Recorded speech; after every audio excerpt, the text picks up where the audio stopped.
am a wild robot.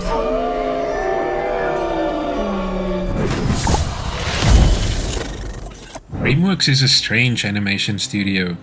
They've had some monstrous hits like the Shrek, Madagascar, Kung Fu Panda, and How to Train Your Dragon franchises. These franchises are awesome and were what cemented DreamWorks' reputation as one of the best animation studios out there. The problem with DreamWorks is that their more recent fare hasn't been as convincing.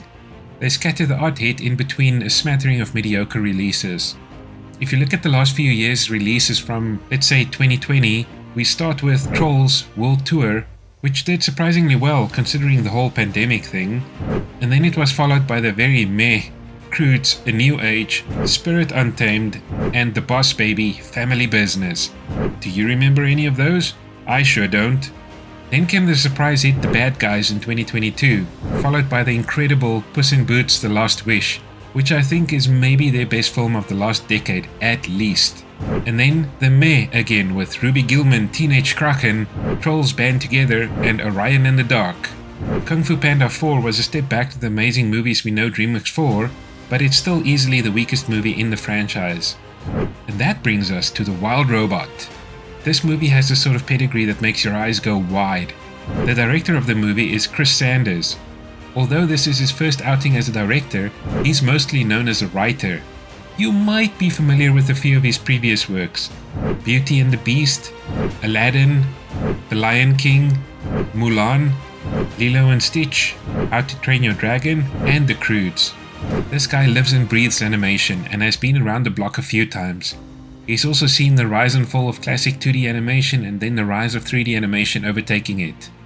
The voice cast is also ridiculously stacked, with Lupita Nyong'o, Pedro Pascal, Bill Nighy, Mark Hamill, Catherine O'Hara, Ving Rhames, and Stephanie Hsu, to name a few. DreamWorks is obviously very serious about this movie, as this trailer is the 4th full trailer already. I can't remember when last the movie did this. And I gotta say, oh my god, this looks breathtaking. It's so beautiful! The style of mixing the 2D and the 3D just looks incredible. It almost has the texture of an oil painting. It's honestly just a joy to pixel peep pretty much any frame and look at all the wonderful views and vistas the artists at DreamWorks have conjured up. It's magical. The DreamWorks Moonray render engine does some incredible work.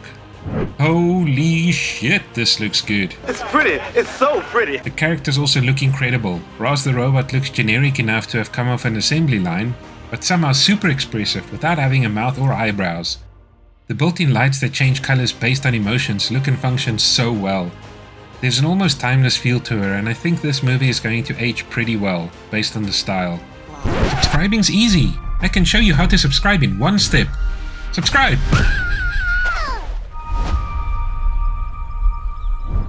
Story-wise, it looks like some of these elements have been played out before. The out-of-sorts, out-of-place robot that has to adjust to their new life was done beautifully in an Iron Giant before this. So hopefully this one doesn't retread too much of that.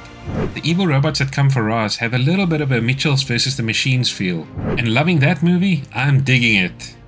A basic summary of what the plot might be, based on the trailers, would probably go something like this. Roz and a bunch of other robots in a shipment to somewhere gets lost in a typhoon and she ends up on some random wild island. There she befriends some of the animals and by accident becomes the mother of a little gosling.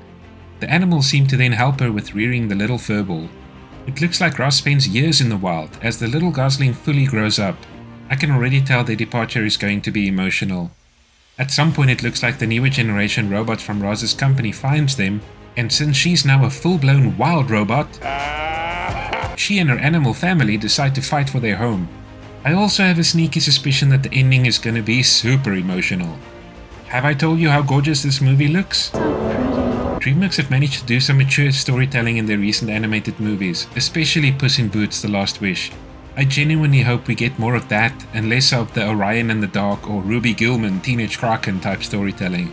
I really have high hopes for this one and will definitely be seeing it as soon as I can. Have I told you how beautiful it looks? I don't know why, but I feel like this one is going to be an instant classic. Anywho, that's me signing off. I am a wild robot.